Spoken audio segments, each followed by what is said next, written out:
ഇല്ല, എന്റെ അയൽവാസികളൊക്കെ നല്ല ആൾക്കാരായിരുന്നു. പിന്നെ അപ്പുറത്ത് എന്റെ വീട്ടിൽ അപ്പുറത്ത് ഈ നസറിയനെ പോലെ ഒരുത്തുണ്ടായിരുന്നു, അവളുമായിട്ട് ഒന്നും അടിയായിരുന്നു. എന്റെ ഷൂ എടുത്ത് കനാലിൽ കൊണ്ടു കളയുക, അങ്ങനത്തെ. ഞാൻ അതിലും വലുത് ചെയ്തിട്ടാണ്. അത് പറയുന്നില്ല, അത് ഞാൻ പറയില്ല. പടം സെറ്റടാ, പൊളിക്കും എന്നാണ് എനിക്ക് മെസ്സേജ്. പൊളിച്ച് നമ്മൾ തൂക്കി. ഇത്രയും കാലം എവിടെയായിരുന്നു? നമ്മുടെ ഒരു പഴയ ചൈൽഡ്ഹുഡ് ഫ്രണ്ടിനെ തിരിച്ച് വീണ്ടും കിട്ടിയ പോലത്തെ ഫീലാണ്. ഒരു ഷോട്ട് എങ്ങാനും പാളിയ എനിക്ക് ടെൻഷനായി. എന്റെ ദൈവമേ, അതെങ്ങാനും പാളിയ വൺ മോർ പോയ അവളുടെ വായിലിരിക്കുന്ന മൊത്തം കേൾക്കേണ്ടി വരുമല്ലോ. പുച്ഛം, അൾട്ടിമേറ്റ് പുച്ഛം കേൾക്കേണ്ടി വരും. കാരണം അന്ന് ഇത്രയും കുഴപ്പമില്ലായിരുന്നു. സ്റ്റിൽ എന്റെ ആദ്യത്തെ സിനിമയാണ്, എനിക്കൊന്നും നഷ്ടപ്പെടാനില്ല. ഇത്രയൊന്നും ആലോചിച്ചിട്ടുമില്ല, അന്ന് ഇത്ര ആലോചിക്കാനുള്ള ബുദ്ധിയില്ല. പിന്നെ നസറിയ പോലെ ഒരാൾ കൂടെ ഇരിക്കുമ്പോൾ അതിപ്പോ ഇന്റർവ്യൂ ആവണമെന്നില്ല. ഞങ്ങൾ വെറുതെ ഇരിക്കുന്ന സമയത്ത് വെറുതെ ഒരു ക്യാമറ കൊണ്ട് ഓണാക്കി വെച്ചാലും അത് കണ്ടന്റ് ആണ്. നിന്റെ മുമ്പിൽ ഞാൻ തോറ്റു തരില്ല. ആ മൂഡാണ് എനിക്ക്. Badly missing being a director. മമ്മൂക്കയാണെങ്കിലും ലാലേട്ടനാണെങ്കിലും ആർക്കും ഉള്ളൊരു ഡ്രീം പ്രൊജക്ട് ആയിരിക്കുമല്ലോ അങ്ങനെ ഒരു സിനിമ ചെയ്യാന്നുള്ളത്. പറഞ്ഞു വരുന്നത് ഇനി വരാൻ വേണ്ടിട്ട് തോന്നുന്ന ഒരു ബിഗ് മൂവി ആയിരിക്കും. അതെ അതെ, തീർച്ചയായിട്ടും. ജോയിന്റ് സെക്രട്ടറി എയറിലായിരുന്നു പടം ഓടുമ്പോ. എയറില് സഞ്ജു സാംസൺ അവനാണ്, സഞ്ജു ആണ് പാൻ ഇന്ത്യൻ എയറിലേക്ക് വിട്ടത്. കേരളത്തിലെ എയറിൽ വിടാൻ ടൊവിനോ നേതൃത്വം നൽകിയപ്പോ സഞ്ജു അത് പാൻ ഇന്ത്യൻ ആക്കി കളഞ്ഞു. ഇപ്പോഴാണ് ആ കറക്റ്റ് പുള്ളിയുടേതായിട്ടുള്ള ബാറ്റ് പോയിന്റിലേക്ക് എത്തിയത്. ഇനി പുള്ളിനെ പിടിച്ചാൽ കിട്ടില്ല, പുള്ളി അങ്ങ് പോകും. ലൈക്ക് പൂർണ്ണ എന്താണ് അതിന് പറയാ, രൂപം. അത് വേറെ കേസ്, അത് വേറെ കഥ. അവിടെ പടം ഇറ്റായി എല്ലാവരും ആഘോഷിച്ചോണ്ടിരിക്കുമ്പോ ഞാനിവിടെ റേഡിയോ സുനോ,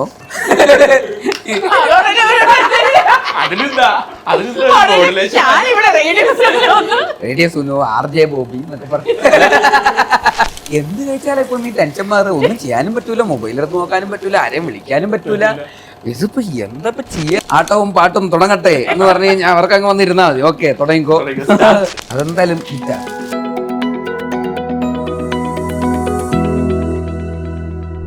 റേഡിയോ സുനോ 91.7 FM-ൽ ബോബി അച്ചുവും കൂടെ നല്ല പച്ച ഡ്രസ് ഇട്ട് പച്ച പിടിപ്പിച്ച് ഒരാളെ വെൽക്കം ചെയ്യാൻ. ആക്ടർ ആണോ ഡയറക്ടർ ആണോ എന്നൊക്കെ ചോദിച്ചു കഴിഞ്ഞാൽ എല്ലാത്തിലും ഓൾറൗണ്ടർ ആണ്. പക്ഷെ ഇപ്പൊ എനിക്ക് വിളിക്കാൻ ഇഷ്ടം എന്താണെന്നറിയാം, മന്ത്ലി സ്റ്റാർ. പുള്ളിക്ക് തന്നെ ഇട്ട പേരാണോ നാട്ടുകാരിട്ട പേരാണോ എന്നറിയില്ല. എന്തായാലും മന്ത്ലി സ്റ്റാറിനെ ഞങ്ങൾ വെറുതെ വെൽക്കം ചെയ്തില്ല, പൂവൊക്കെ കൊടുത്ത് ഞങ്ങൾ വെൽക്കം ചെയ്തു ഒരുപാട് സ്നേഹത്തോടെ. And congratulations for Sookshmadarshini. തിരിച്ചടിക്കുന്നതായിരുന്നു സൂക്ഷ്മദർശിനി ഈ പറയുന്നത് പച്ച പിടിച്ച് നിൽക്കുകയാണ്. പച്ച ഡ്രസ് ഇട്ട് വന്നത്. ആ ഒരു സെലിബ്രേഷൻ എന്തെങ്കിലുമൊക്കെ ഒരു ഫീല് വേണ്ടേ നമുക്ക്? ഞാനും പച്ച ഇടായിരുന്നു. നേരത്തെ വരണ്ടിരിക്കുന്നു. എനിക്ക് തോന്നുന്നു ബേസിലിന്റെ അവസ്ഥ ഇപ്പൊ അതാണ്. കാര്യം ഇന്റർവ്യൂ കൊടുത്ത് വരണ്ടിരിക്കുകയാണോ എന്ന് അറിയത്തില്ല. കുറച്ച് ദിവസമായിട്ട് തിരക്കാണ്. നസ്രിയ ബേസിൽ കോമ്പിനേഷനിലെ ഇന്റർവ്യൂസ് തന്നെ ഹിറ്റ് ചാർട്ടിലെത്തി. പടവും ഹിറ്റ് ചാർട്ടിൽ. ആക്ച്വലി അതൊരു ടാസ്ക് ആണോ? സിനിമയും ഹിറ്റാക്കണം, ഇന്റർവ്യൂ ഹിറ്റാക്കണം. ഇപ്പൊ ഇന്റർവ്യൂ കൊടുക്കുന്നത് നമ്മുടെ ഒരു ഉത്തരവാദിത്വമായിട്ട് മാറിയിട്ടുണ്ടല്ലോ. അത് ചെയ്യാതിരിക്കാൻ പറ്റില്ലല്ലോ. സിനിമയുടെ പ്രൊമോഷന്റെ മേജർ ഒരു വേറൊരു പ്രോസസ് തന്നെ ഇന്റർവ്യൂ ആണ്. സിനിമയിൽ അഭിനയിച്ചാൽ മാത്രം പോരാ, നന്നായിട്ട് മാർക്കറ്റിംഗ് ചെയ്യണം, ആൾക്കാർ കാണുകയും ചെയ്യണം. അപ്പൊ ഇന്റർവ്യൂസിന് പോയിക്കുക എന്നുള്ളത് ഇമ്പോർട്ടന്റ് ആണ്.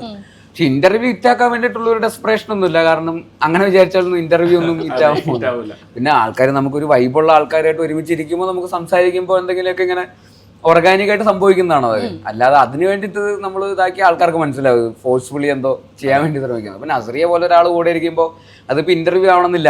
ഞങ്ങൾ വെറുതെ ഇരിക്കുന്ന സമയത്ത് വെറുതെ ഒരു ക്യാമറ കൊണ്ട് ഓണാക്കി വെച്ചാലും അത് കണ്ടന്റ് ആണ്. കാരണം നമ്മൾ അങ്ങനെ ഭയങ്കര വൈബ് മാച്ച് ആകുന്ന ആൾക്കാരാണ്. അവള് ഭയങ്കര ഫുൾ ഓൺ ആണ്. അപ്പൊ അതിൻ്റെതായിട്ടുള്ള രസമുണ്ട്. അപ്പൊ നമ്മളൊരിക്കലും ഫോഴ്സ്ഫുള്ളി ഒന്നും ചെയ്തിട്ടില്ല. പക്ഷെ പ്രൊമോഷന്റെ, സിനിമയുടെ പ്രൊമോഷൻ അത് ഭയങ്കര ഇമ്പോർട്ടന്റ് ആണ്. പ്രത്യേകിച്ച് സൂക്ഷ്മദർശിനിക്കൊക്കെ അത് ഭയങ്കരമായിട്ട് ഗുണം ചെയ്തു. ആക്ച്വലി സിനിമയുടെ പ്രീ റിലീസ് എല്ലാ പരിപാടികളും ട്രെയിലറിനേക്കാളും റീച്ച് ആക്ച്വലി ഇന്റർവ്യൂസിന്. ശരിക്കും സൂക്ഷ്മദർശിനി ഞാനിങ്ങനെ നോക്കുമ്പോൾ ഇതിനകത്ത് ആദ്യം ഈ പേരും ഇതിന്റെ പോസ്റ്ററും വന്നപ്പോഴേ നിങ്ങളുടെ കോംബോയും വന്നപ്പോൾ പൊതുവെ ആളുകൾ വെച്ചത് out and out comedy romcom അതാണ് ആഗ്രഹിച്ചിരുന്നത്. പക്ഷെ നിങ്ങൾ കൊടുത്തത് അതല്ല.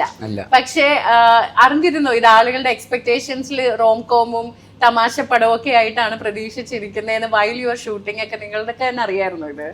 ഞങ്ങൾ പടം അനൗൺസ് ചെയ്ത സമയത്ത് തന്നെ മൊത്തത്തിലുള്ളൊരു റെസ്പോൺസ് അങ്ങനെയായിരുന്നു. ഇത് നല്ല ഇൻട്രസ്റ്റിംഗ് കോമ്പിനേഷൻ ആണല്ലോ, അല്ലെങ്കിൽ അങ്ങനെ ഒരു കോംബോ എന്നുള്ള രീതിയിൽ ആൾക്കാർ ഭയങ്കരമായിട്ട് സെലിബ്രേറ്റ് ചെയ്തായിരുന്നു. ഇപ്പൊ ഫ്രണ്ട്സ് ആണെങ്കിലും ഇതെന്താ റോംകോം ആണോ, പ്രേമലു പോലത്തെ ആണോ, അല്ലെങ്കിൽ ഇപ്പൊ പ്രേമലുടെ സമയത്താണെങ്കിലും അതിന്റെ ഡയറക്ടർ ഗിരീഷ് ഏടിയും ദിലീഷ് പോത്തൻ അവരൊക്കെ ഇന്റർവ്യൂസിലൊക്കെ പറഞ്ഞിരുന്നു ബേസിലും നസ്രിയയും തമ്മിൽ ഒരു കോമ്പിനേഷൻ ആയിരുന്നു ആദ്യം ആലോചിച്ചത്, പിന്നെ നമ്മൾ മാറി. അപ്പൊ അന്ന് മുതൽ അങ്ങനെ ഒരു എന്തൊക്കെയോ അങ്ങനെ ഉണ്ടായിരുന്നു. അപ്പോ അതാണോ അപ്പൊ ഇനിയിപ്പോ ഇതിൽ സംഭവിക്കാൻ പോകുന്നത് എന്നൊക്കെ ഉള്ള ഒരു രീതിയിലൊക്കെ ഉള്ളൊരു ഇതുണ്ടായിരുന്നു, ഒരു ടോക്ക് ഉണ്ടായിരുന്നു അപ്പോഴും. പക്ഷെ അപ്പൊ നമ്മളപ്പോ അതിൽ കൂടുതൽ എക്സൈറ്റഡ് ആയി. കാരണം ആൾക്കാർ പ്രതീക്ഷിക്കുന്നതല്ല നമ്മൾ ഡെലിവർ ചെയ്യാൻ പോകുന്നത്. നമ്മുടെ സിനിമ വേറൊരു സിനിമയാണ്. ആ കെമിസ്ട്രി വേറെ രീതിയിലാണ് വർക്കൗട്ട് ചെയ്യാൻ പോകുന്നത്. ഒരു പെയർ ആയിട്ടോ ഒരു കപ്പിളായിട്ടോ ഒരു റോംകോം ആയിട്ടോ അല്ല സ്ക്രീനിൽ വർക്ക് ആവാൻ പോകുന്നത് എന്നുള്ളത് ചിലപ്പോൾ കൂടുതൽ ഇൻട്രസ്റ്റിംഗ് ആക്കും സിനിമേനെ എന്നുള്ളൊരു ഐഡിയയിലാണ് നമ്മളിപ്പോ കൂടുതൽ എക്സൈറ്റഡ് ആയി ആക്ച്വലി. അപ്പൊ അത് സിനിമയെ കാണുമ്പോൾ ആൾക്കാർക്ക് അത് വർക്ക് ആവുന്നുണ്ടെന്നുള്ളതാണ്. അതെ, നന്നായിട്ട് വർക്ക് ചെയ്യുന്നുണ്ട്. കാരണം ഇപ്പൊ രാവിലെ മുതൽ സോഷ്യൽ മീഡിയയിൽ കാണുന്ന എല്ലാ പോസ്റ്റുകളും വമ്പൻ ക്ലൈമാക്സ്, ട്വിസ്റ്റ്, ത്രില്ല് അടിച്ചു എന്നൊക്കെയാ പറയുന്നത്. അതെ അതെ അതെ, ശരിക്കും ഈ പറഞ്ഞതുപോലെ അതാണ് ഒരു സിനിമയുടെ സത്യം പറഞ്ഞ ക്ലൈമാക്സ് വരെ ആളുകളെ പിടിച്ചിരുത്തുക എന്നുള്ളത് ഒരു പാടായ കാര്യമാണ്. As A director, as an actor രണ്ടും ഇപ്പൊ തോന്നുന്നുണ്ട്. കാര്യം ഒരു സിനിമയുടെ 20 മിനിറ്റ് ആകുമ്പോൾ തന്നെ സാധനങ്ങൾ കയറി തുടങ്ങും. സിനിമ ബോറാണ്, അല്ലെങ്കിൽ ഇതാണ് ക്ലീശയാണ്, ഇതാന്നൊക്കെ പറഞ്ഞിട്ട്. അപ്പം ത്രൂ ഔട്ട് പിടിച്ചിരുത്താന്നുള്ള ഒരു ടാസ്ക് ആയിട്ട് തോന്നുന്നുണ്ടോ ഇപ്പോ? പിന്നെ ഒരു സംശയമില്ല, ആൾക്കാരുടെ അറ്റൻഷൻ സ്പാനും അത് ഇതൊക്കെ വളരെ ലിമിറ്റഡ് ആണ്. ഇപ്പൊ പിള്ളേരുടെ ആണെങ്കിലും നമ്മുടെ പോലെ അറ്റൻഷൻ സ്പാൻ കുറഞ്ഞു. പുതിയ ജനറേഷൻ പിള്ളേരുടെ ആണെങ്കിൽ നോക്കേ പോലും വേണ്ട. ഇപ്പോൾ എൻ്റെ എല്ലാ പിള്ളേർക്കും അത് ഭയങ്കരമായിട്ട് കുറഞ്ഞു.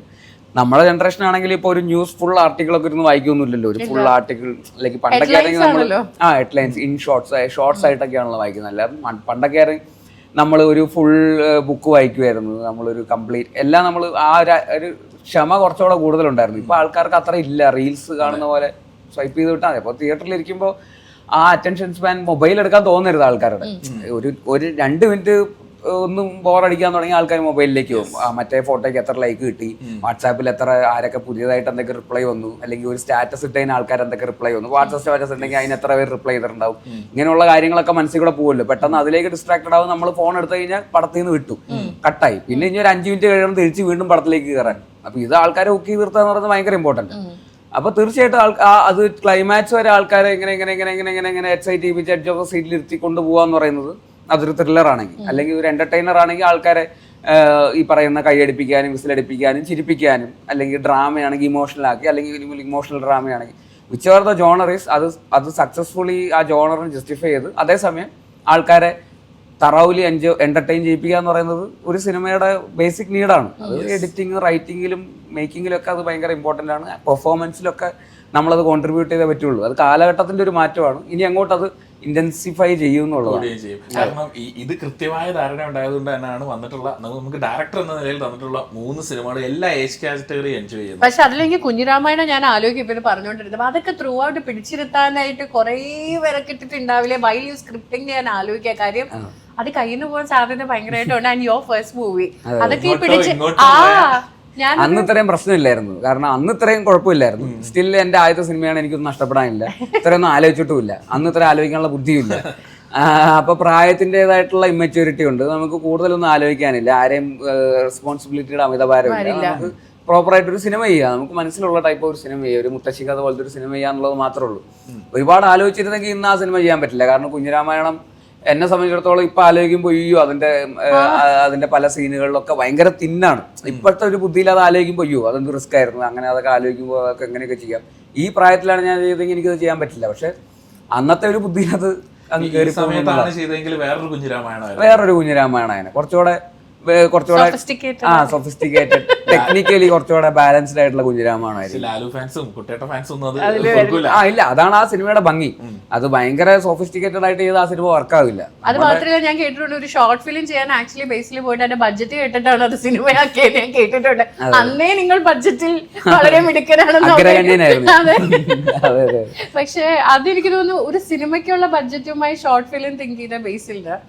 ഇന്നത്തെ കാലത്ത് ഷോർട്ട് ഫിലിംസിന്റെ വരവും അല്ലെങ്കിൽ ഓവർ ഷോർട്ട് ഫിലിംസ് ഉണ്ടായത് കൊണ്ട് എന്തോ ഒരു മിസ്സിങ് തോന്നുന്നുണ്ട്. പണ്ടത്തെ ഷോർട്ട് ഫിലിം എന്ന് കേൾക്കുമ്പോൾ ഉണ്ടാകുന്ന എക്സൈറ്റ്മെന്റ് ഇപ്പൊ ഇത്തിരി കുറവ് തോന്നുന്നുണ്ടോ? ഇപ്പൊ കണ്ടന്റ് കുറെ ഉള്ളതുകൊണ്ടല്ലോ. നമുക്ക് എവിടെ നോക്കിയാലും ഇപ്പൊ റീൽസിലാണെങ്കിലും റീൽസിൽ കാണുന്നതും കണ്ടന്റ് തന്നെയാണ്. ഇപ്പൊ ഈ പുതിയ ജനറേഷനിലെ ഇപ്പൊ ഹാഷിർ അല്ലെങ്കിൽ ഇപ്പൊ ഇൻഫ്ലുവൻസേഴ്സ് അല്ലെങ്കിൽ വ്ളോഗേഴ്സ് അത് എന്നൊക്കെ പറഞ്ഞ എല്ലായിടത്തും കണ്ടന്റ് ആണ്. അപ്പൊ ഷോർട്ട് ഫിലിം അതിലൊരു just another form of entertainment മാത്രമാണ്. ആ സമയത്ത് ഷോർട്ട് ഫിലിംസ് ആയിരുന്നു ഒരു ലൈക് സിനിമ കഴിഞ്ഞ് കഴിഞ്ഞാൽ വേറെ എന്താ എന്ന് ചോദിക്കുമ്പോൾ ഓക്കെ യൂട്യൂബ് എന്ന് പറയുന്ന ഒരു മീഡിയം ഉണ്ട്, അവിടെ ഷോർട്ട് ഫിലിംസ് എന്ന് പറയുന്ന ഒരു മീഡിയം ഉണ്ട്.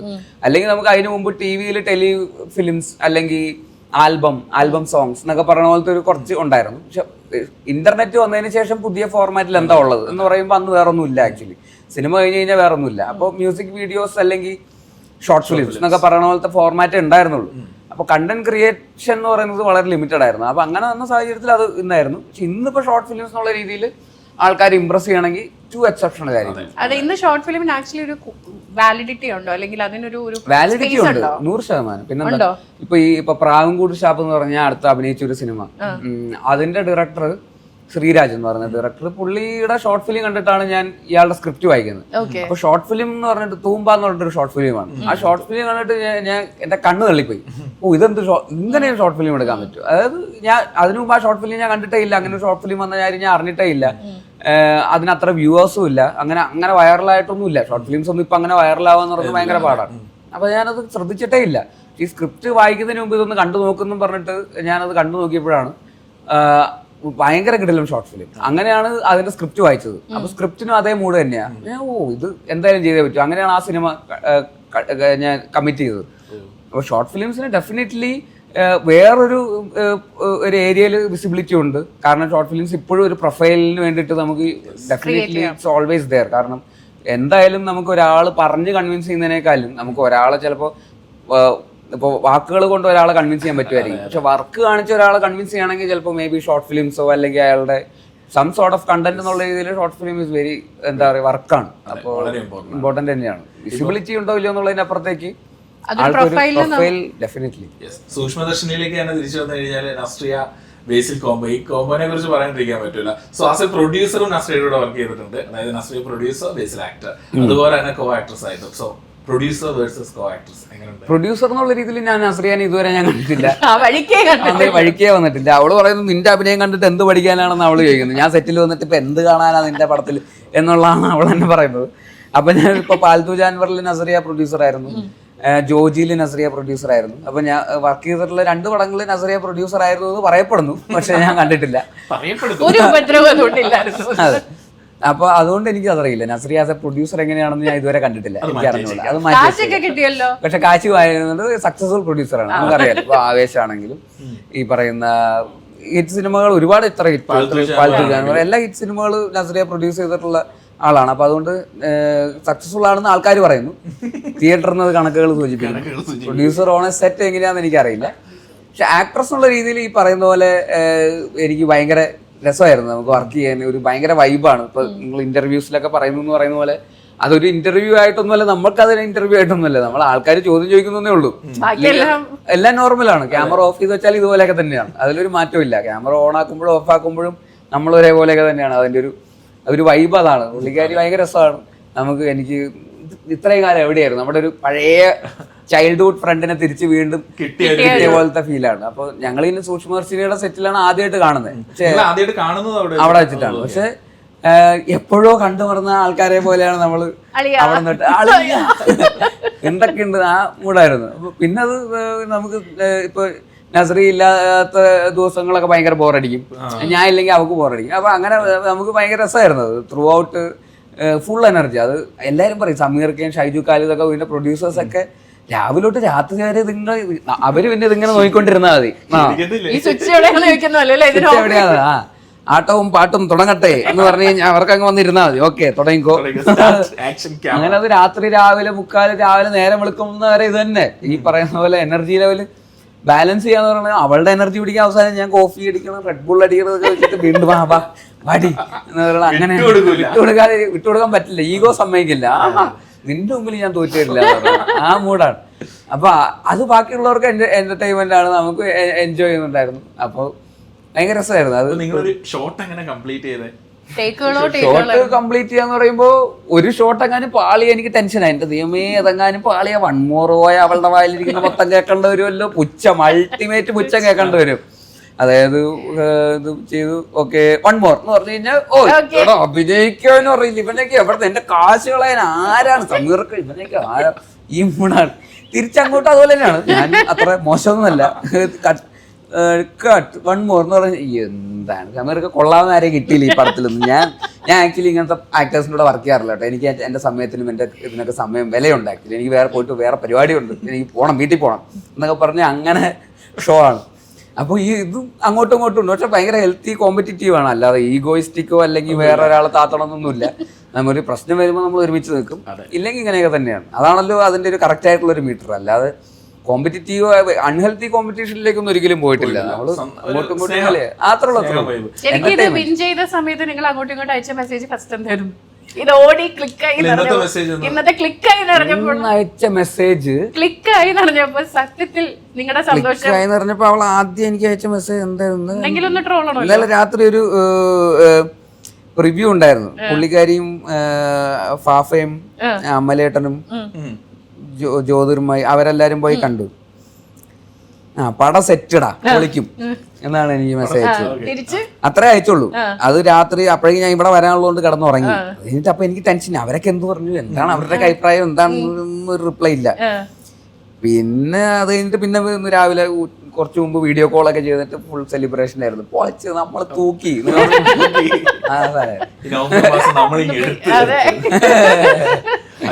ശരിക്കും സൂക്ഷ്മദർശിനി പേര് വെച്ചിട്ട് നസ്രിയയുടെ ഇത്രയൊക്കെ നിങ്ങൾ അങ്ങോട്ടും ഇങ്ങോട്ടും പറയുമ്പോഴും ഒരു കാര്യം ശരിക്കും വളരെ ഫോക്കസ് ചെയ്ത് ബേസിൽ ഇഷ്ടപ്പെട്ടൊരു കാര്യം എന്താ? നസ്രിയയുടെ ഏറ്റവും കൂടുതൽ ഇൻസൈഡ് ബേസിൽ ശ്രദ്ധിച്ചിട്ടുണ്ടാവില്ല ഒരു കാര്യം, മുഖത്ത് നോക്കി പറയാൻ പറ്റില്ലെങ്കിലും. അല്ല, നമ്മൾ ഈ തമാശയും കോമഡിയൊക്കെ അടിക്കുന്നു, അങ്ങനെ ഇങ്ങനെയൊക്കെ ആയിട്ട് സംസാരിക്കുന്നു എന്നൊക്കെ ഉണ്ടെങ്കിൽ പോലും വളരെ സെൻസിബിൾ ആയിട്ടുള്ള ആളാണ് നസ്രിയ. ഈ പറയുന്ന ഇപ്പോൾ ഒരു സ്ക്രിപ്റ്റ് കേൾക്കുമ്പോഴും അതിൻ്റെ കഥ കേൾക്കുമ്പോഴും അതിൻ്റെ എല്ലാ 360 ഡിഗ്രി അത് ആലോചിക്കാനും മനസ്സിലാക്കാനും അതിനെക്കുറിച്ച് കൃത്യമായിട്ടുള്ള ഫീഡ്ബാക്കുകൾ പറയാനും അതെന്താണ് ആ സിനിമയുടെ ഒരു ഓവറോൾ ജഡ്ജ്മെന്റിനെ കുറിച്ചൊക്കെ കൃത്യമായിട്ടുള്ള ക്ലാരിറ്റിയും മെച്യൂരിറ്റി ഉള്ള ഒരാൾ തന്നെയാണ് നമുക്ക്.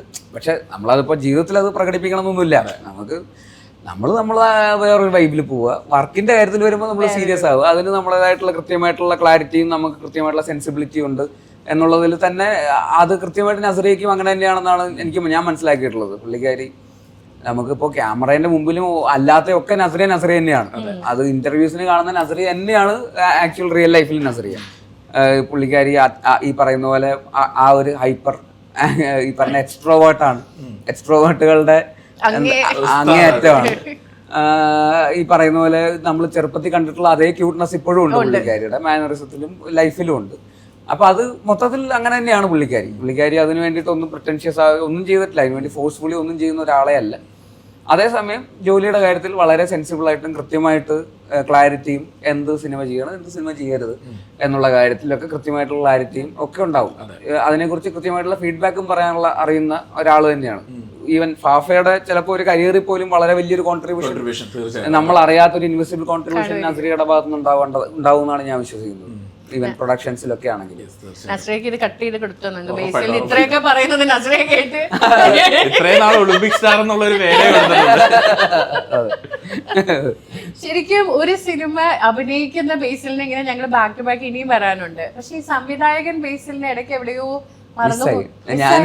എനിക്കും അത് ഭയങ്കരമായിട്ട് മിസ് ചെയ്യുന്നുണ്ട്. ആസ് എ ഡയറക്ടർ സംവിധാനം ചെയ്യണം എന്നുള്ളത് അത് മനഃപൂർവ്വമായിട്ട് അങ്ങനെ അത്രയും ഡിലേ വന്ന് സംഭവിച്ചതല്ല. 2021 അവസാനമാണ് മിന്നൽ മുരളി ഇറങ്ങിയത്. ഇപ്പം 4 വർഷം ആവാനായി. അപ്പൊ ഇനിയിപ്പോ അടുത്തത് എന്നുള്ളത് അടുത്ത സിനിമ എന്നൊക്കെ പറഞ്ഞ് ഇങ്ങനെ 1-2 സിനിമകൾ ഇങ്ങനെ പ്ലാൻ ഇങ്ങനെ പല കാരണങ്ങളും കൊണ്ട് സംഭവിക്കാതെ പോകുന്നു. ആസ്പിറേഷൻസ് വലുതാകുമ്പോൾ അത് പെട്ടെന്ന് നടക്കില്ല. ഒരു കംഫോർട്ട് സോണിലുള്ള നമുക്ക് എളുപ്പത്തിൽ ചെയ്യാൻ പറ്റുന്ന ഒരു സിനിമ പ്രൊജക്ട് പെട്ടെന്ന് നമുക്ക് പറ്റുന്ന ആക്ടേഴ്സും പ്രൊഡക്ഷൻ അതൊക്കെ ആയിട്ട് ചെയ്യാൻ പറ്റുന്ന ഒരു സിനിമയാണെങ്കിൽ പെട്ടെന്ന് നടക്കും. പക്ഷെ അതല്ല, കുറച്ചുകൂടെ ബിഗർ ആസ്പിറേഷൻസും സ്കെയിലും അങ്ങനെയൊക്കെയുള്ള പോയിന്റിലേക്ക് വരുമ്പോൾ നമ്മുടെ കയ്യിൽ നിൽക്കാത്ത പല കാരണങ്ങളും സംഭവിക്കും. അത് നടക്കാതെ പോകാൻ നമ്മുടെ കൺട്രോളിലായിരിക്കില്ല പല കാരണങ്ങളും. അങ്ങനെ ഡിലേ ആവുന്നതാണ്. ആ സമയത്ത് ഞാനത് കോമ്പൻസേറ്റ് ചെയ്യാൻ വേണ്ടിയിട്ട് അഭിനയിക്കുന്നു, സിനിമകൾ അഭിനയിക്കുന്നു എന്നുള്ളൂ ഒരിക്കലും. പക്ഷെ മനഃപൂർവ്വമായിട്ട് ഡയറക്ടർ എന്നുള്ള ഒരു പ്രൊഫൈൽ എനിക്ക് badly missing being a director. പറഞ്ഞു വരുന്നത് ഇനി വരാൻ വേണ്ടിയിട്ട് പോകുന്ന ഒരു ബിഗ് മൂവി ആയിരിക്കും. അതെ തീർച്ചയായിട്ടും. അതിന് സ്ക്രിപ്റ്റിംഗ് ഒക്കെ നടക്കുന്നു, പക്ഷെ അത് ഡിലേ ഉണ്ട്. പക്ഷെ നടക്കുമായിരിക്കും മീഡിയക്ക്. പണ്ട് ബേസിൽ അനൗൺസ് ചെയ്തൊരു സിനിമ ആയിരുന്നില്ലേ, ടോവിയും മമ്മൂക്കയും വെച്ചിട്ടൊരു പണ്ട് അതെ അതെ അല്ലെ? അത് അന്ന് ഈ പറഞ്ഞതുപോലെ തുടക്കകാലത്ത് തന്നെ അനൗൺസ് ചെയ്ത ഒരു വലിയൊരു ഡ്രീം ആയിരുന്നു. ഇന്നിപ്പോ ഈ 2024 നിൽക്കുമ്പോൾ യു ഹാവ് അത് മറന്നുപോയതാണോ അതോ? അല്ല, അത് പിന്നെ വേറെ കുറച്ച് കാരണങ്ങൾ കൊണ്ട് അതങ്ങ് നടക്കാതെ അതങ്ങനെ പോയതാണ്. അത് പിന്നെ ഇപ്പൊ നമ്മുടെ ഒരു പൈപ്പ് ലൈനിൽ ഇല്ല ആക്ച്വലി. മനസ്സിലേക്ക് വന്നിട്ടില്ല. ഇല്ല. പക്ഷെ അന്നത്തെ ഒരു അനൗൺസ്മെന്റ് ആയിരുന്നു അത്. ഡെഫിനറ്റ്ലി ആ കോമ്പിനേഷനും ഇപ്പൊ മമ്മൂക്ക ആണെങ്കിലും നമുക്ക് ഡെഫിനറ്റ്ലി മമ്മൂക്ക ആണെങ്കിലും ലാലേട്ടനാണെങ്കിലും ആർക്കും ഉള്ളൊരു ഡ്രീം പ്രൊജക്റ്റ് ആയിരിക്കുമല്ലോ അങ്ങനെ ഒരു സിനിമ ചെയ്യാന്നുള്ളത്. പക്ഷെ അതിന് വേണ്ടിയിട്ടുള്ള ഒരു സിനിമ ചെയ്യാന്നുള്ളതാണ്, അല്ലാതെ അവരെ വെച്ചിട്ട് ഒരു സിനിമ ചെയ്യാന്നുള്ളത് ഇപ്പൊ പ്രാക്ടിക്കലാണ്. ഇപ്പൊ ഒരു സിനിമ ഒരു കഥ നടക്കും, പക്ഷെ അവരെ വെച്ചിട്ട് ഒരു ചെയ്യുന്ന സിനിമ എന്റെയും കൂടെ റെസ്പോൺസിബിലിറ്റിയാണ്. എങ്ങനെ അവരെ പുതിയതായിട്ട് ചെയ്യാം എന്നുള്ളതാണല്ലോ. അപ്പൊ അത് ഡെഫിനറ്റ്ലി ഒരു ഈസി സിനിമ ആയിരിക്കില്ല, ആ എക്സ്പെക്ടേഷൻ മീറ്റ് ചെയ്യണം. അപ്പൊ അത് അങ്ങനെ ഒരു സിനിമ വന്നാൽ മാത്രമേ അത് ചെയ്യുള്ളൂ. അത് എനിക്ക് പേടിയാണ് അങ്ങനെ ഒരു സംവിധായകന്റെ കയ്യിൽ മമ്മൂക്കയും ലാലേട്ടനെയൊക്കെ കിട്ടുമ്പോൾ ഒരു കാര്യം കീപ്പ് ചെയ്യണമെങ്കിൽ അതെന്ത് കീപ്പ് ചെയ്യും? ഒരു ഡയറക്ടർ എന്ന രീതിയിൽ അവരെയാണ് ലാലേട്ടൻ്റെത് മമ്മൂക്കയുടേത്, അവരെയാണ് ബേസിലിന്റെ ഒരു സിനിമയിൽ ഇനി അടുത്ത് നിന്ന് വരുമ്പോൾ അങ്ങനെ ഒരു ലക്ക് ഉണ്ടാവട്ടെ, അങ്ങനെ ഒരു ഭാഗ്യം വരട്ടെ. പക്ഷെ ഒരു കാര്യം ഞാൻ എന്തായാലും കീപ്പ് ചെയ്യുന്നുണ്ടെങ്കിൽ അതുണ്ടായിരിക്കും അവരെ വെച്ച് ചെയ്യുമ്പോൾ. അല്ല, അവരെ വെച്ച് ചെയ്യുമ്പോൾ നമുക്ക് അവരിൽ നിന്ന് നമ്മള് കണ്ടിട്ടില്ലാത്ത എന്തെങ്കിലും ഡെലിവറി ചെയ്യാന്നുള്ളതാണ് ഡെഫിനറ്റ്ലി. അല്ലാതെ നമ്മൾ കണ്ടിട്ടുള്ള ഇത്രയും സിനിമകൾ ചെയ്തിട്ടുള്ള അവരിൽ നിന്ന് നമ്മൾ കണ്ടിട്ടില്ലാത്ത എന്താണെന്നുള്ളതാണ് നമുക്ക് കണ്ടുപിടിക്കാന്നുള്ളതാണ് ഏറ്റവും ബുദ്ധിമുട്ട്. അതുകൊണ്ടാണ് ഒരു സിനിമ ചെയ്യാന്ന് പറയുന്നത് ഇങ്ങനെ എന്തു വന്നാലും ഇത് നമ്മളെ മുമ്പ് കണ്ടിട്ടുണ്ട്, അല്ലെങ്കിൽ ഇത് എപ്പോഴും നമ്മളൊരു ചവിട്ടുക എന്ന് പറയുന്നത് അവിടെയാണല്ലോ, നമുക്ക് ഇത് വേണ്ട. അപ്പോൾ അങ്ങനെ അല്ലാതെ എന്താണ് നമുക്ക് അവരിൽ നിന്ന് നമുക്ക് ഡെലിവർ ചെയ്യാൻ പറ്റുക, അല്ലെങ്കിൽ ഇവരുടെയൊക്കെ ഒരു ഫാൻ ബോയ് എന്നുള്ള രീതിയിൽ നമുക്ക് എന്താണ് പുതിയതായിട്ട് എന്താ കൊടുക്കാൻ പറ്റുക എന്നുള്ളതായിരിക്കുമല്ലോ അതിൻ്റെ ഒരു ആദ്യത്തെ. അപ്പം അതിന് വേണ്ടിയിട്ട് ഒരു സമയത്തിന് വേണ്ടി വെയിറ്റ് ചെയ്യുന്നു എന്നുള്ളത് തന്നെയാണ്. അത് ഒരു കറക്റ്റായിട്ടൊരു സമയം വരുമ്പോൾ അത് ചെയ്യുക എന്നുള്ളത് തന്നെയാണ്. അത് ഒരിക്കലും അതിനുവേണ്ടി പുഷ് ചെയ്ത് അത് ചെയ്യണത് അങ്ങനെയൊന്നുമില്ല. നമുക്ക് സമയമാകുമ്പോൾ ഇതൊക്കെ നടക്കും. കൃത്യമായിട്ടുള്ളൊരു പോയിന്റിൽ നമുക്ക് എപ്പോഴെങ്കിലും അതിനൊരു ഒരു ഹുക്ക് നമുക്ക് ഒരു സ്പാർക്ക് കിട്ടുമ്പോൾ നമ്മൾ ചെയ്യാന്നുള്ളത് തന്നെയാണ്. കിട്ടട്ടെ, ഞങ്ങളും വെയിറ്റിംഗ് ആണ്. അതൊരു പെട്ടെന്നൊരു റാപ്പിഡ് ഫയറിലേക്ക് പോയാലോ? പ്രത്യേകിച്ചും വലിയ കാര്യങ്ങളൊന്നുമില്ല. ഞാൻ കുറച്ച് ആളുകളുടെ പേര് പറയും. ആ പേര് പറയുമ്പോൾ അവരെ കുറിച്ച് മനസ്സിൽ തോന്നുന്ന ഒരൊറ്റ കാര്യം, സഞ്ജു സാംസൺ. സഞ്ജു സാംസൺ എന്റെ ലിസ്റ്റിലുണ്ടായിരുന്നു. ഒബ്വിയസ്ലി അറിയാലോ. അപ്പൊ അത് പറഞ്ഞു. സഞ്ജു പെട്ടെന്ന് മനസ്സിൽ വരണം അല്ലേ. സഞ്ജു ഭയങ്കര ഫൈറ്ററാണ്, ഈ ഭയങ്കര മാസാണ് ആൾ. ആക്ച്വലി ഈ പറയുന്ന പോലെ ഉള്ളിൽ അതുണ്ട്, ആൾക്ക് ആ ഫയറുണ്ട്. അതിനുള്ളൊരു പ്രകടിപ്പിക്കാനുള്ള ഒരു അവസരം മൊത്തത്തിൽ പ്രഷറിൽ അതിന്റെ ഒരു സാധനത്തിൽ കിട്ടിയില്ല. പുള്ളിയുടെ നാച്ചുറൽ സ്പേസിൽ പുള്ളിക്ക് അൺലീഷ് ചെയ്യാനുള്ള ഒരു ഓപ്പർച്യൂണിറ്റി പുള്ളിക്ക് കിട്ടുന്നുണ്ടായിട്ടില്ല. പല പ്രഷറും പല രീതിയിലുള്ള ഫീഡ്ബാക്സും കമന്റ്സും എന്നൊക്കെ പറഞ്ഞ് പുള്ളി അതിൻ്റെ അകത്തൊക്കെ ഇങ്ങനെ ഇപ്പോഴാണ് ആ കറക്റ്റ് പുള്ളിയുടേതായിട്ടുള്ള ദാറ്റ് പോയിന്റിലേക്ക് എത്തിയത്. ഇനി പുള്ളിനെ പിടിച്ചാൽ കിട്ടില്ല, പുള്ളി അങ്ങ് പോകും. അതാണ് നമ്മൾ എക്സ്പെക്ട് ചെയ്യുന്നത്. ഈ 2 സെഞ്ചുറി ബാക്ക് ടു ബാക്ക് അടിച്ചു കഴിഞ്ഞിട്ട് മെസ്സേജ് അയച്ചു കാണുമല്ലോ. പിന്നെ ഞങ്ങൾ കണ്ടായിരുന്നു മിനിഞ്ഞാന്ന്. അത് കഴിഞ്ഞിട്ട് 2 വളരെ മോശം ഒരു സ്റ്റേജിലേക്ക് പോയിരുന്നു. പെട്ടെന്ന് 2 ഡെക്ക് വന്നു. അപ്പൊ ആ ടൈമിൽ മെസ്സേജ് അയച്ചിട്ടുണ്ടായിരുന്നു? ഇല്ല, ആ ടൈമിൽ ഞാൻ മെസ്സേജ് അയച്ചില്ല. ഇല്ല, ആ ടൈമിൽ ചുമ്മാ അങ്ങോട്ടും ഇങ്ങോട്ടും മറ്റേ റീലൊക്കെ അയച്ചു കളിച്ചായിരുന്നു, അല്ലാതെ ഇതിനെ കുറിച്ചൊന്നും സംസാരിച്ചിട്ടില്ല. എന്തെങ്കിലും കോമഡി അടിക്കാന്നുള്ളതേ ഉള്ളൂ. ആ ഒരു ടൈമിൽ തന്നെ ആയിരുന്നു ബേസിലും ഞാൻ എന്നെ എയറിലേക്ക് വിട്ടു. അവനാണ്, സഞ്ജു ആണ് പാൻ ഇന്ത്യൻ എയറിലേക്ക് വിട്ടത്. കേരളത്തിലെ എയറിൽ വിടാൻ ടൊവിനോ നേതൃത്വം നൽകിയപ്പോ സഞ്ജു അത് പാൻ ഇന്ത്യൻ ആക്കി കളഞ്ഞു. നല്ല കൂട്ടുകാർ അങ്ങനെ ഉള്ളപ്പോ നമുക്ക് എപ്പോഴും അതത്രേ ഉള്ളൂ. പക്ഷെ ഒരു പ്രശ്നം വന്നവരെല്ലാരും ഉണ്ടാവും. അതാണ്. ഇനി അടുത്തത് വിനീതേട്ടൻ. വിനീതേട്ടൻ ഈ പറയുന്ന പോലെ എന്തെങ്കിലും ഒരു പ്രശ്നം വന്നാൽ ഞാൻ ഏറ്റവും ആദ്യം വിളിക്കുന്നത് വിനീതേട്ടനെ ആയിരിക്കും.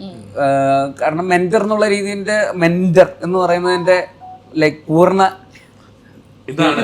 എന്താണ് അതിന് പറയാ, രൂപം. അതാണ് വിനീതേട്ടൻ. കറക്റ്റ് ആയിട്ടുള്ള കാര്യങ്ങൾ കൃത്യമായിട്ട് സംസാരിക്കുകയും അത് നമ്മളെ ഹേർട്ട് ചെയ്യാത്ത രീതിയിൽ എല്ലായിടത്തും പുള്ളിക്ക് ആ ഒരു ഇതുള്ളത് കൊണ്ട് ഇങ്ങനെ ഒരു മെനയായിട്ട് കാര്യങ്ങൾ പറയും. പുള്ളി ഇപ്പൊ എല്ലാരും കാർണർ സ്ഥാനത്താക്കി വെച്ചേക്കാം. മലയാള സിനിമയിലെ ഒരുവിധം എല്ലാ സംവിധായകരുടെയും എല്ലാവരും ചോദിച്ചാലും യങ്സ്റ്റേഴ്സിനോട് വെച്ചിട്ട് വിനീതേട്ടൻ എന്ന് പറഞ്ഞാൽ കാർണർ സ്ഥാനം ഞങ്ങളുടെ ഒരു ഇതാ എന്നുള്ള ഇതാ. പുള്ളി എനിക്ക് അങ്ങനെയാ, എന്നെ സംബന്ധിച്ചിടത്തോളം പുള്ളിക്ക് അതാണ് ഗുരുസ്ഥാനത്ത് ഞാൻ നിർത്തിയിരിക്കുന്ന ഒരാൾ. അപ്പൊ തന്നെ കാരണവരായി. എന്താ ഉണ്ണിയെ എന്ന് പറയണത്. അടുത്ത ടൊവിനോ. ഞാൻ തന്നെ പറഞ്ഞുതരാം.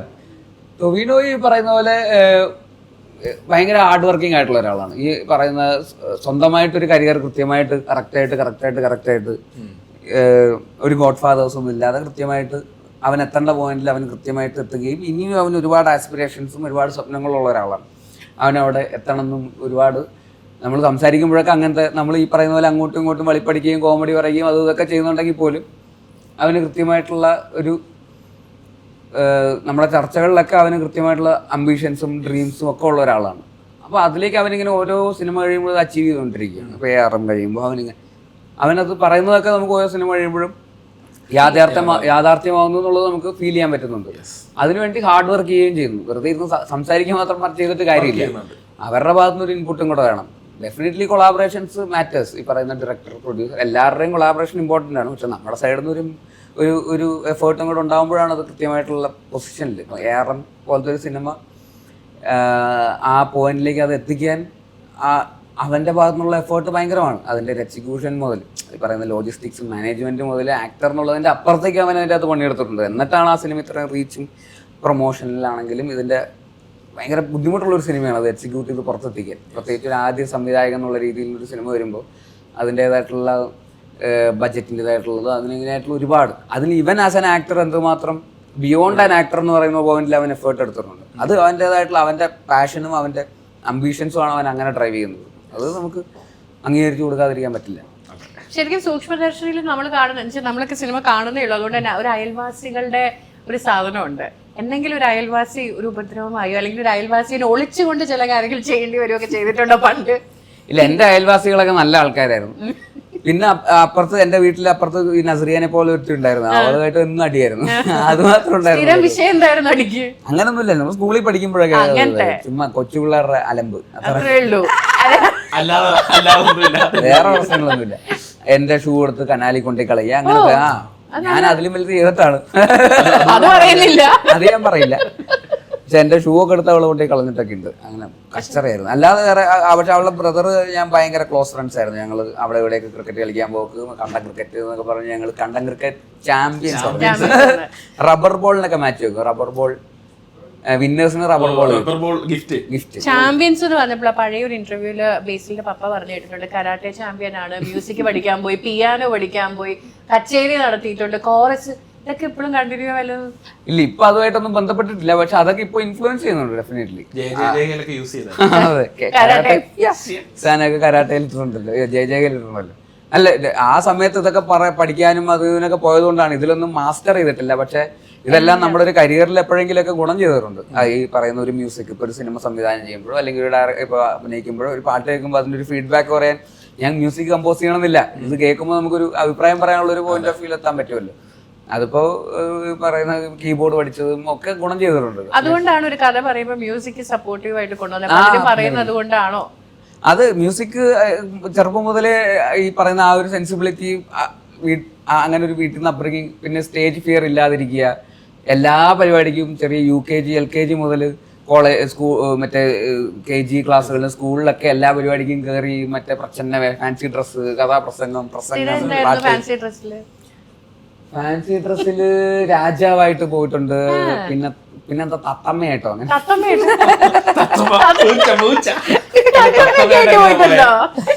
അത് ഈ പറയുന്ന LKGയിലോ UKGയിലോ അങ്ങനെ ഫോട്ടോസ് കണ്ടിട്ടുള്ള ഒരു ഓർമ്മയാണ്. അതായത് ഒരു പെങ്കൊച്ച്, മറ്റേ കിളി, പിന്നെ ഒരുത്തൻ മരം, ഞാൻ അതിൻ്റെ അകത്തിരിക്കുന്ന തത്തമ്മ എന്നൊക്കെ പറഞ്ഞു.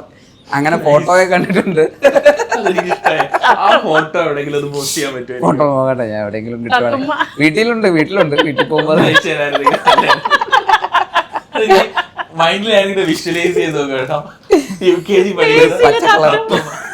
പച്ച കളർ എങ്ങനെ ഇതൊക്കെ തിരിച്ചറിയും. അല്ല, അതൊക്കെ അന്ന് മുതലേ ഇതൊക്കെ നമ്മുടെ പരിപാടിയാണ്. ഞാൻ റാപ്പിഡ് ഫയറിൽ ഒരാളുടെ പേര് വിട്ടുപോയി. ആരാന്ന് പറയാമോ? ഇനി ഞാൻ ധ്യാൻ അല്ലല്ല ഭാഗ്യം. ഓക്കെ, നിങ്ങൾ പറഞ്ഞു. രൺബീർ കപൂറോ? നിങ്ങൾ ആള് മാറിപ്പോയി.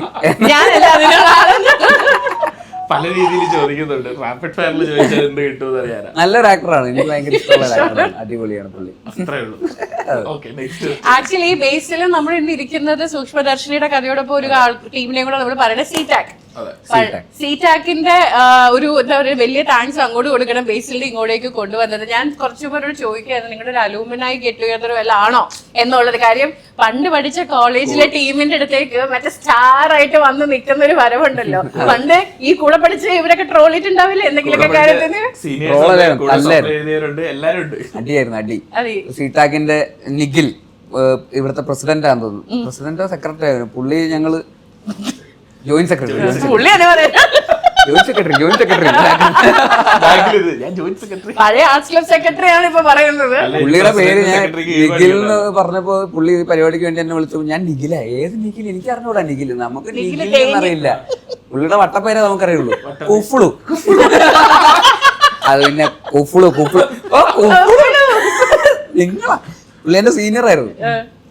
അന്ന് നമ്മൾ പൊരിഞ്ഞടി, നമ്മള് റാഗിങ് അത് ഇതൊക്കെ ആയിട്ട്. അപ്പൊ നമുക്ക് അറിയാം. പിന്നെ ഞങ്ങൾ ഒരുമിച്ച് സപ്ലൈ ഒക്കെ എഴുതിയിട്ടുണ്ട് കോളേജ് കഴിഞ്ഞിട്ട്. അപ്പൊ അന്ന് റാഗിങ് ഇല്ല, ജൂനിയർ സീനിയർ ഇല്ല, നമ്മൾ ഒരുമിച്ച് ഒരേ ബാച്ചിന്റെ സപ്ലൈ ചെയ്താൽ വന്നിരിക്കുന്നു. ഒരേ മാനസികാവസ്ഥ. ഇതാണ് ജനാധിപത്യം. അതെ. അപ്പൊ അന്ന് മുതല് അപ്പൊ കോളേജിലുള്ള പരിപാടിയൊക്കെ അത്രേ ഉള്ളൂ. പിന്നെ അത് കഴിയുമ്പോ ഒന്നുമില്ല. ഇപ്പൊ ഇവര് അന്ന് കോളേജിൽ അങ്ങനെ എങ്ങനെ അടികൂടിയവരൊക്കെ തന്നെയാണ് ഇന്നിപ്പോ ഒരു അസോസിയേഷന്റെ ഭാഗമായിട്ട് ഒരു പരിപാടി ഒരുമിച്ച് നടത്തുന്നതെന്നൊക്കെ പറയുന്നത്. കോളേജിൽ തല്ലുണ്ടാക്കുന്നത് എന്നൊക്കെ പറയുന്നത് അന്നേരത്തെ രസം. പിന്നെ ഒരു 10 വർഷം കഴിയുമ്പോൾ അതൊന്നും അല്ലല്ലോ.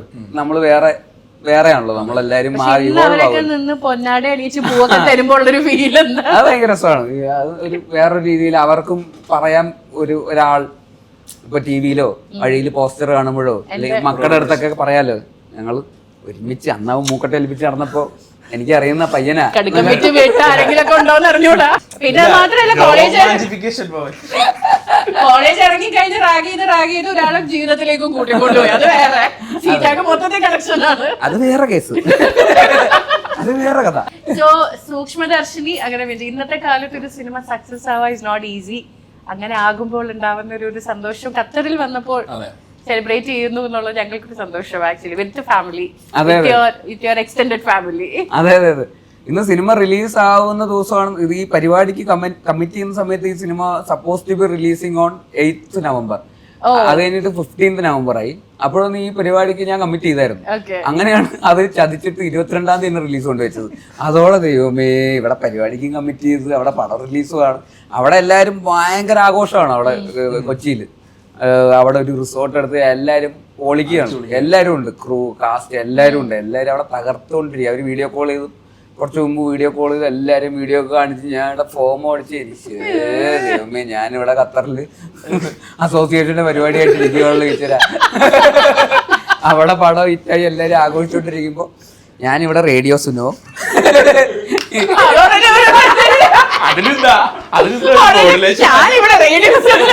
റേഡിയോ സുനോ, RJ ബോബി എന്നൊക്കെ പറഞ്ഞു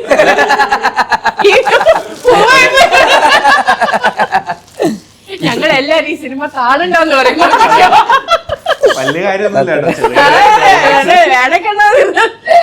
ഇനിയിപ്പോ സിനിമ ഇറ്റായിട്ട് പറഞ്ഞേക്കൂല. ഇനി പറഞ്ഞിട്ടൊരു പോയി. അപ്പൊ ഞാനപ്പോ അത് അങ്ങനെ അപ്പൊ കൃത്യം 10 മണിക്കാണ് ഫ്ലൈറ്റ് എടുത്തത്. കൃത്യം 10 മണിക്കാണ് ആദ്യത്തെ ഷോ. അത് 4.5 മണിക്കൂർ ഫ്ലൈറ്റ് ഇല്ലേ. ഈ 4.5 മണിക്കൂർ 2 ഷോ തീരാനുള്ള സമയമുണ്ട്. 2 ഷോ തീരാനുള്ള സമയം എങ്ങനെ തള്ളി നിൽക്കുന്നത് ആലോചിച്ചോണ്ടിരിക്കും. ടെൻഷൻ അടിച്ചിട്ട് കൃത്യം ഷോ സമയം തുടങ്ങുന്ന സമയത്ത് ഫ്ലൈറ്റ് എടുക്കുകയും ചെയ്തു. ഇറങ്ങുമ്പോഴേക്കും എന്താവും എന്തോ എന്നൊക്കെ പറഞ്ഞു. എയറിലായിരുന്നു പടം ഓടുമ്പോ എയറില് കറക്റ്റ് ലാൻഡ് ചെയ്തപ്പോ ഞാനും ലാൻഡായി. എയർന്ന് ഇറങ്ങി. കുറച്ചു ദിവസമായിട്ട് എയറിലായിരുന്നല്ലോ. പടം ഇറ്റായതോടെ ഞാനും ഇറങ്ങി. പക്ഷെ ബേസിൽ എനിക്കത് പറയുമ്പോ എന്താ അറിയാമോ, ഗോരയുടെ സമയത്ത് ബേസിലോട് ഇതിനും പറഞ്ഞിട്ട് ഞാൻ കാണുന്ന ആദ്യത്തെ ബേസില് വണ്ടിയുടെ പുറകെ കുറെ ചിപ്സ് പാക്കറ്റ് ഒക്കെ പൊട്ടിച്ച് തിന്ന് അലമ്പോ ടോവിനെ എന്നോട് പറഞ്ഞൊരു ഡയറക്ടറിനെ ഞാൻ കാണിച്ചാർന്നു ചോദിച്ചിട്ട് എനിക്ക് ഡോർ തുറക്കുമ്പോ ചിപ്സ് ഒക്കെ പൊട്ടിച്ച് ഇങ്ങനെ ഇരിക്കുന്ന ഒരു ബേസിലാ ഞാൻ ഇങ്ങനെ ഒരു സംവിധായകൻ അങ്ങനെ ഇരുന്ന ബേസില് ഇപ്പൊ പറയാം ടെൻഷൻ എന്നൊക്കെ പറയുമ്പോ എനിക്കത് മാച്ച് ചെയ്യാൻ ചിപ്സ് കഴിക്കുന്ന ടെൻഷൻ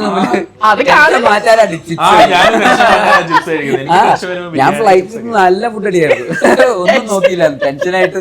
എന്ത് കഴിച്ചാലും ഇപ്പൊ നീ ടെൻഷൻ മാറുക. ഒന്നും ചെയ്യാനും പറ്റൂല, മൊബൈലെടുത്ത് നോക്കാനും പറ്റൂല, ആരെയും വിളിക്കാനും പറ്റൂല.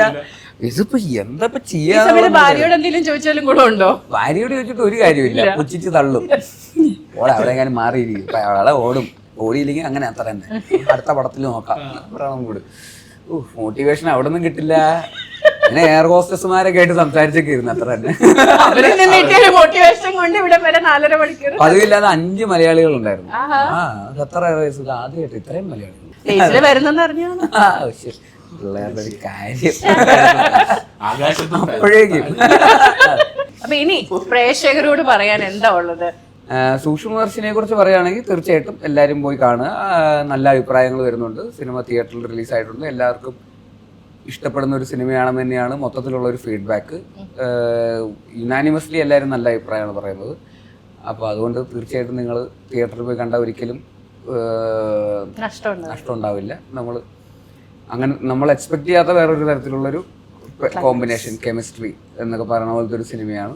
നസ്രിയയുടെ പെർഫോമൻസിനെ കുറിച്ച് എല്ലാം നന്നായിട്ട്, അതിൽ അഭിനയിച്ചിരിക്കുന്നതിനെ കുറിച്ചും അതിൻ്റെ ടെക്നിക്കൽ ക്രൂവിനെ കുറിച്ചൊക്കെ നല്ല ഫീഡ്ബാക്കാണ്. അപ്പോൾ എല്ലാവർക്കും ഇതൊരു വലിയൊരു മൊമെൻ്റാണ്. അതിൻ്റെ ഡയറക്ടറാണെങ്കിലും ഒരുപാട് നാളത്തെ സ്വപ്നമാണ്. ഞങ്ങൾ ഒരുമിച്ചാണ് സിനിമയിലേക്ക് വന്നത്. 2011 ഷോർട്ട് ഫിലിംസ് ഒക്കെ എടുക്കുന്ന സമയത്ത് അതിൻ്റെ director Jithin MC short films എടുത്ത് തുടങ്ങിയ ഒരാളാണ്. അതിൻ്റെ റൈറ്ററും ആ സമയത്ത് ഷോർട്ട് ഫിലിംസ് എടുത്ത് തുടങ്ങിയ ഒരാളാണ്. ലിബിൻ, അതുൽ എന്നൊക്കെ പറയുന്നത്. പക്ഷെ അവർക്ക് 2024 ആവേണ്ട വന്ന ഒരു കറക്റ്റായിട്ടുള്ള ഒരു ബ്രേക്ക് കിട്ടുകയെന്ന് പറഞ്ഞാൽ അപ്പോൾ ഒരുപാട് നാളത്തെ സ്വപ്നമാണ് അവരുടെയൊക്കെ. അപ്പോൾ അവർക്കും വലിയൊരു മൊമെൻ്റാണ്. അപ്പോൾ അവരുടെ ആ സ്വപ്നത്തിൻ്റെ ഒരു ഭാഗമാവാൻ സാധിച്ചതിൽ എനിക്ക് ഒരുപാട് സന്തോഷം. അപ്പോൾ നിങ്ങളെല്ലാവരും ആ സ്വപ്നത്തിൻ്റെ, ആ വിജയത്തിൻ്റെ ഭാഗമാവുക. എല്ലാവരും കണ്ടിട്ട് അഭിപ്രായങ്ങൾ അറിയിക്കുക. വളരെ സീരിയസ് ആയ ബേസിൽ എനിക്ക് ആ മൂടുണ്ട്. ഇനി അടുത്ത ഞങ്ങൾ ഏത് ഇന്റർവ്യൂലാണ് ബേസിലായിട്ട് ഇരിക്കേണ്ടത്? അടുത്ത ഏതാ? അടുത്തത് പ്രാവൻകൂട് ഷാപ്പ്. അപ്പൊ നമ്മൾ ഒന്നുകൂടെ വരണം, ഇരിക്കണം. നിങ്ങൾ കൊച്ചിക്ക് വരുമോ? ഞാൻ ഖത്തർ വരെ വരേണ്ടി വരും. കണ്ട ഖത്തറി കൂട്ടുകാരുണ്ട്, വീട്ടുകാരുണ്ട്, ഇത്രയൊക്കെ ഉണ്ടായിട്ട് സീറ്റാക്ക് ഉണ്ട്. സോ എന്തായാലും ബേസിൽ വന്നില്ലെങ്കിലും ബേസിൽ നമ്മൾ എത്തിച്ചിരിക്കും. അപ്പൊ അതും ഒരു അടിപൊളി സക്സസിലേക്ക് ആവട്ടെ എന്ന് വിഷ് ചെയ്തുകൊണ്ട് thank you so much. Thank you. അതെന്തായാലും ഹിറ്റാണ്.